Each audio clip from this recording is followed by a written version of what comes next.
ETF index mutual funds నేర్చుకుని stock మార్కెట్లో రాణించాలనుకుంటున్నారా? వెంటనే ఈ నెంబర్కి కాల్ చేయండి. నమస్తే రమ్మగారు. నమస్తే చేయ. రమ్మగారు, చందమామ కథ ఏదైనా ఒకటి ఈరోజు మా కోసం. బోల్డ్ అని కథలు ఉన్నాయి జయ, ఇన్ని కావాలంటే అని చెప్పేస్తాను. అవునా? ఆ, ఒక వీరకేతు అని ఒక రాజుగారి కథ చెప్తా. ఈ రాజుగారి కథ, ఒక ఊళ్ళో ఒక రాజుగారు ఉన్నారు అంతే, ఇంకా ఆయన పేరు అవన్నీ మనమేం చెప్పక్కర్లా. రాజుగారి కథ అని చెప్పటమే పిల్లలకి అంతే. ఈయనకి తన పురోహితుడు అంటే చాలా నమ్మకం అట. తన పురోహితుడి మీద మంచి నమ్మకం. ఓకే. అతను ఏం చెప్తే అది చేసేవాడట. ఓకే. ఆయనే సలహా చెప్పేవాడు ప్రతిసారి. ఈయన ఏం చేయాలి, ఎక్కడికి వెళ్ళాలి, ఎక్కడికి వెళ్ళకూడదు, ఏం చేయకూడదు, అవన్నీ పురోహితుడే డిసైడ్ చేసేవాడు. అతను నమ్మేవారనమాట. అయితే ఏమైందంటే పురోహితుడికి కొంతకాలానికి జబ్బు చేసిందట, పెద్దవారు అయిపోయారు. అది ఆయనకి జబ్బు చేసి ఆయన మంచాన పడ్డ కాలంలో రాజుగారి పెళ్ళయింది. కుర్రాడు అనమాట, ఆయన చిన్నవాడు. పెళ్ళయింది. రాజుగారి పెళ్ళి ఎవరో వాళ్ళ చుట్టాల్లోనే ఎవరో పెళ్లి కుదిర్చి చేసేసారు. తర్వాత ఏమైంది, ఈయనకి ఆ పురోహితుడు లేకపోతే ఏదో తోచటం లేదని ఓ రోజు ఆ పురోహితుడిని చూడడానికి వెళ్ళాడు. వెళ్ళి, అయ్యా మీరు పెద్దవారు అయిపోయారు, నేను వివాహితుడిని అయ్యాను, మీకు వచ్చి నమస్కారం చేద్దామని వచ్చానని భార్యను తీసుకెళ్ళి దండం పెట్టాడు. దండం పెడితే ఆయన ఏమన్నాడు, భార్యని రాణిగారిని ఇంటికి పంపించేసి కాసేపు ఈ వీళ్ళింట్లో కూర్చున్నాడు పురోహితుడి దగ్గర. పురోహితుడు అన్నాడు, మా అబ్బాయి శేషాద్రి నాలాంటి వాడే, తెలివైన వాడిని, ఆయన మీకు సలహా చెప్తాడు. ఇక నుంచి మీరు శేషాద్రిని అట్టు పెట్టుకోండి మీ దగ్గర, ఇక నేను రాలేను, పూర్తిగా వృద్ధుడిని అయిపోయిన, అనారోగ్యం వచ్చేసిందని శేషాద్రిని రాజుగారికి అప్పచెప్పాడు. సరే, శేషాద్రి రాజుగారితో వెళ్ళడానికి రెడీగా ఉన్నాడు. పురోహితుడు అంటే పొద్దు నుంచి సాయంత్రం దాకా రాజుగారి ఎదురుగుండా ఉండాలి, రాత్రి 9 దాకా కనీసం. ఆయనకి అవసరమైన పనులు అంటే సలహా సంప్రదింపుల కోసం అన్నమాట. అయితే ఈ తండ్రి శేషాద్రి నా దగ్గరికి రాని చెవిలో ఒక 3 మంచి మాటలు చెప్పాడట. ఈ మాటలు మీరకుండా ఉండు అని చెప్పాడు. సరే, అక్కడి నుంచి శేషాద్రి సలహాలు అవి చెప్పడం మొదలుపెట్టాడు. రాజుగారు మంచి సంతోషంగా ఉన్నాడు. అయితే కొంతకాలం అయ్యాక రాజుగారు వేటకి వెళ్దాం అనుకున్నాడు. వేటకి వెళ్ళాలంటే సరే, వేటకి ముహూర్తం పెట్టమన్నారు.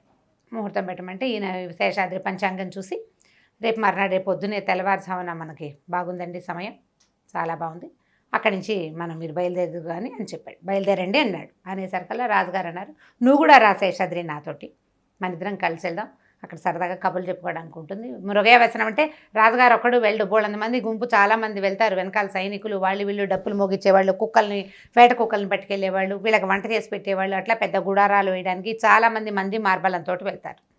వెళ్తే ఇతను ఏం చెప్పాడంటే, ఆ ముహూర్తం పెట్టినప్పుడే, రేపు పొద్దున తెల్లవారుజామున మీరు బయలుదేరుతారు కదా, 5 గంటలకి తూర్పు గాలులు బాగా వీచుతాయి, తూర్పు నుంచి వచ్చే గాలి చల్లగా వస్తుంది, చల్లని గాలులు వీస్తాయని చెప్పాడు. బయలుదేరారు. బయలుదేరిన తర్వాత రాజుగారు ఒక గుర్రం ఎక్కారు, మన పురోహితుడు శేషాద్రి ఒక గుర్రం ఎక్కారు. కొంచెం ఊళ్ళో నుంచి బయటకు వెళ్ళంగానే చలేయటం మొదలుపెట్టింది. తెల్లవారి 5 గంటల అయ్యేసరికి చలేస్తుంది. రాజు అన్నారు, నిన్న రాత్రి నువ్వు చెప్పావు తూర్పుగాలులు వేస్తాయి, చలేస్తుందని, అయినా కూడా నేను జాగ్రత్త వహించలేదు, చూసావా, చలిగా ఉంది, నాకు శాలువా కావాలి, నువ్వు మళ్ళీ అంతఃపురంలోకి వెళ్ళి నా శాలువా పట్టుకురా అని ఈ పురోహితుడిని వెనక్కి పంపించాడు. పురోహితుడు ఏం చేశాడు, వెళ్ళాడు అంతఃపురంలోకి, రాజుగారి బెడ్రూమ్ దాకా వెళ్ళాడు. వెళ్ళిన తర్వాత అప్పుడు వాళ్ళ నాన్న చెప్పిన మాట ఆయన గుర్తొచ్చింది. ఏమిటి, ఎప్పుడు పడకటింట్లోకి, దంపతుల పడకటింట్లోకి వెళ్ళొద్దు అని చెప్పాడు. ఆయన 3 మంచి మాటలు చెప్పాడు కదా. 3 మంచి మాటల్లో మొదటిది ఏంటంటే పడకటింట్లోకి వెళ్ళకూడదు. అక్కడి నుంచి తలుపు కొట్టాడు. తలుపు కొడితే ఎవరోని గొంతు వినపడింది. నేను శేషాద్రిని, రాజుగారికి శాలువా కావాలి, శాలువా ఇవ్వండి అన్నాడు. అనేసరికి తలుపు తెరుచుకుంది, శాలువా బయటకు వచ్చింది. ఈయన శాలువా తీసుకునే లోపల ఆ తలుపు లోపల నుంచి ఒక బలిష్టమైన మగవాడి చెయ్యి ఇతన్ని పట్టుకుని లోపలికి లాగడానికి ప్రయత్నం చేసింది. లాగేస్తోంది చెయ్యి. ఇతను ఏం చేశాడు, శత విధాల బాగా కష్టపడి విదిలించుకుని ఆ శాలువా పుచ్చుకుని పరుగున బయటకు వచ్చాడు. వచ్చి ఏం చేశాడు, గుర్రం దగ్గరికి వెళ్ళిపోయాడు. గుర్రం ఎక్కేశాడు, రాజుగారి దగ్గరికి వెళ్ళిపోయాడు, శాలువా ఇచ్చేశాడు. ఈ మాట రాజుగారికి చెప్పలేదు. వీళ్ళిద్దరూ వేటాడారు, సాయంకాలం దాకా తిరిగారు, మర్నాడు దాకా లేదు, మర్నాడు లేరు, ఆ పూటే సాయంకాలం దాకా తిరిగారు. మధ్యాహ్నం ఏదో విశ్రాంతి తీసుకుని సాయంకాలం అడవిలో కులాసాగా కాలక్షేపం చేసి ఈ చంపిన 4-5 జంతువుల్ని ఏదో చేత్తో పుచ్చుకొని వెనక్కి వచ్చేసరికల్లా ఏమైంది, ఈ రాణిగారి అంతఃపురం అంతా అల్లకల్లోలంగా ఉంది. రాజుగారు తిరిగి వచ్చేసరికి దాసీలందరూ తలా పక్కన నెత్తిమి చేతులు పెట్టి కూర్చున్నారు.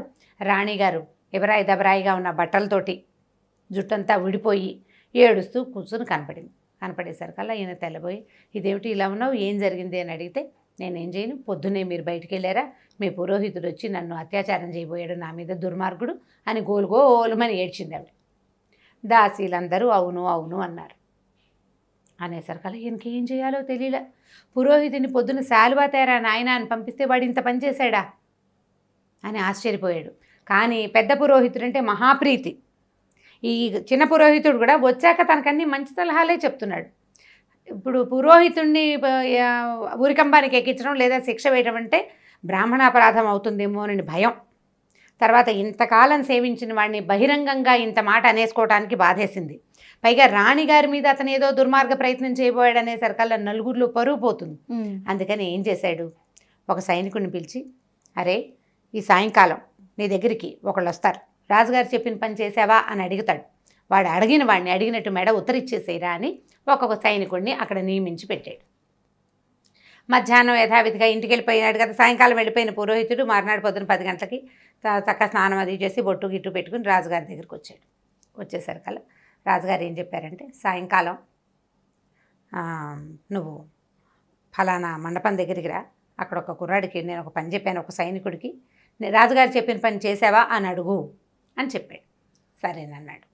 ఈ అబ్బాయి ఈయన మధ్యాహ్నం భోజనాల వేళకి ఇంటికి వెళ్ళిపోయాడు. సాయంకాలం అయిన తర్వాత వెళ్ళాలి ఈ మండపం దగ్గరికి.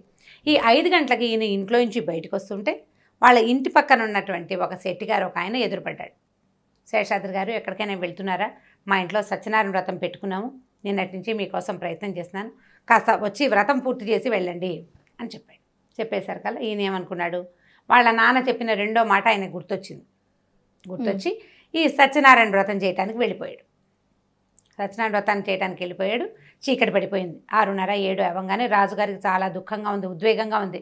ఈ పాటికే ఈయన శేషాద్రి పురోహితుడు మండపం దగ్గరికి వెళ్ళుంటాడు, ఆ మాట అడుగుంటాడు, అక్కడ ఉన్న సైనికుడు వాడి తలను ఉత్తరించేస్తాడని ఈయన దిగులుగా కూర్చున్నాడు.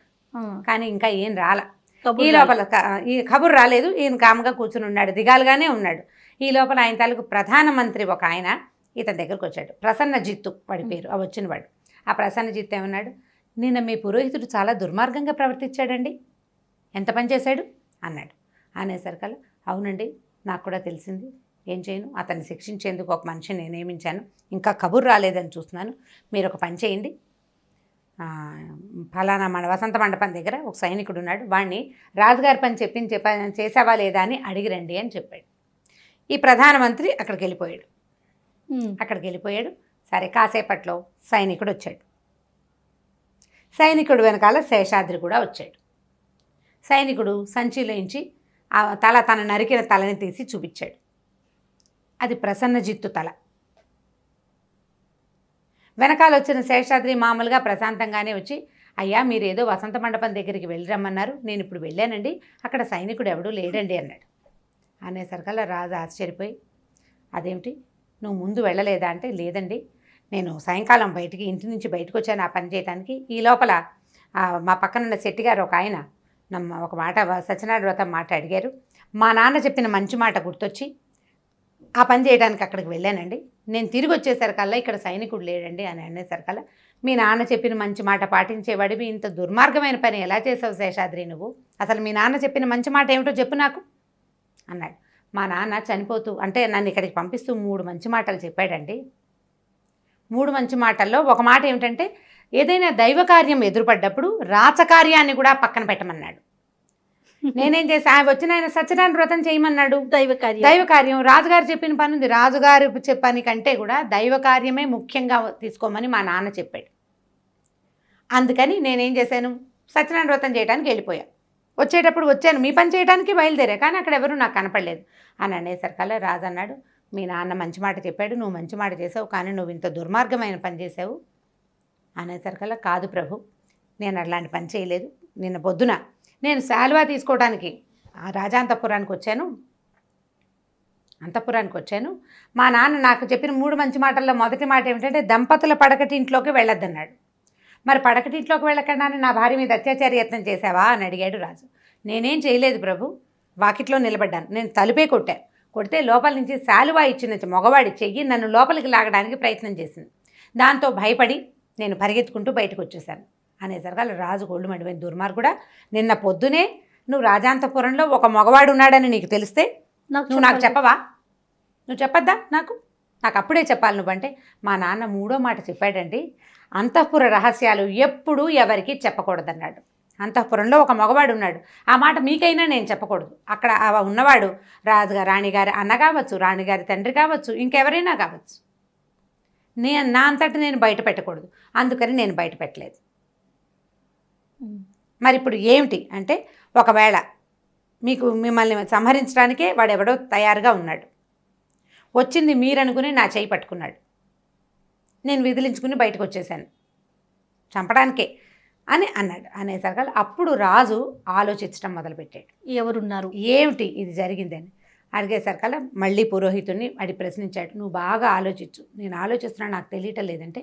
అప్పుడు పురోహితుడు ఏమన్నాడంటే, మీ రాణిగారు కూడా ఇందులో ఉండుండొచ్చు, బహుశా మిమ్మల్ని ఆవిడికి తెచ్చి ఆవిడని తీసుకొచ్చి మీకు వివాహం చేసిన వాళ్ళు ఎవరో ఆలోచించండి అనగానే ఆయన తెల్లబోయి, ప్రసేనజిత్తే నాకు ఆవిడని తీసుకొచ్చి వివాహం చేశాడు అని చెప్పాడు. అప్పుడు ప్రసేనజిత్తు రాణిగారు ఇద్దరు కుమ్మక్కయ్యారు, రాజుగారిని సంహరించి రాజ్యాన్ని కైవసం చేసుకోవాలనుకున్నారు. కానీ వీళ్ళకి శేషాద్రి అడ్డం పడ్డాడు. ఎందుకంటే ఈయనకి మంచి రోజులు మంచి టైము, ఈ పని చేయకూడదు చేయొచ్చు సలహా చెప్పడానికి మళ్ళీ పురోహితుడు తయారయ్యాడు. అందుకని ముందు పురోహితుడిని చంపేసి తర్వాత రాజుగారి సంగతి చూద్దామనుకున్నారు. అందుకని దొరికిన పురోహితుడు సులువుగా ఉన్నాడు కాబట్టి సామాన్యంగా ఉంటాడు, బలశాలిగా ఉండరు కదా పురోహితులు అనేసరికి. బలశాలిగా ఉన్నా కూడా శౌర్య పరాక్రమాలు ఉండవు. మనుషులు బరువుగా ఉండటం వేరు, శౌర్యం ఉండటం వేరు కదా. రాజు అయితే ఏదో కత్తుకుని యుద్ధం చేస్తాడు, పురోహితుడు ఏం చేస్తాడు, అరుస్తాడు, భయపడి పారిపోతాడు లేకపోతే. అందుకని పురోహితుడిని చంపుదామనుకున్నారు, అది కుదరలేదు. కుదరకపోయేసరికల్లా పురోహితుడిని ఎలాగైనా ఆ దారి నుంచి తొలగించుకోవడం కోసం ఇతను అత్యాచార యత్నం చేశాడని రాణిగారితో చెప్పించాడు. ఇప్పుడు ఎవ్వరికీ తెలియని సంగతి ప్రసేనజిత్తుకి ఎలా తెలిసింది, మీ వాడు చాలా దుర్మార్గమైన పని చేశాడని రాజుకు ఎలా చెప్పాడు, అది తెలుసుకునే చెప్పాడు. వాడికి తెలుసు, ఎందుకంటే వాడే ప్లాన్ చేశాడు ఇదంతా.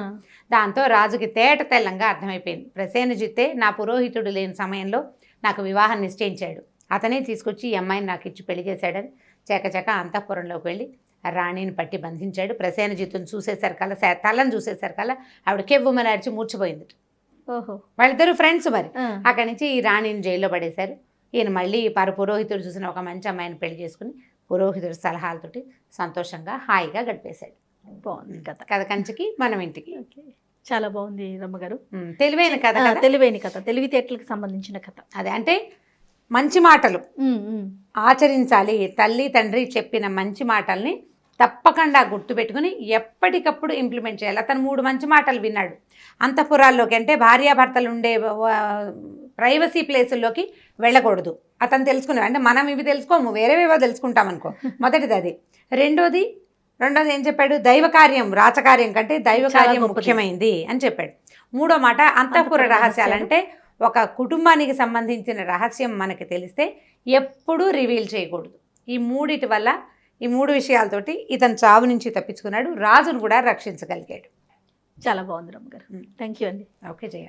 ఈ వీడియో కనుక మీకు నచ్చినట్లయితే లైక్ చేయండి, షేర్ చేయండి. మరిన్ని వీడియోస్ కోసం మా ఛానల్ని సబ్స్క్రైబ్ చేసుకోండి.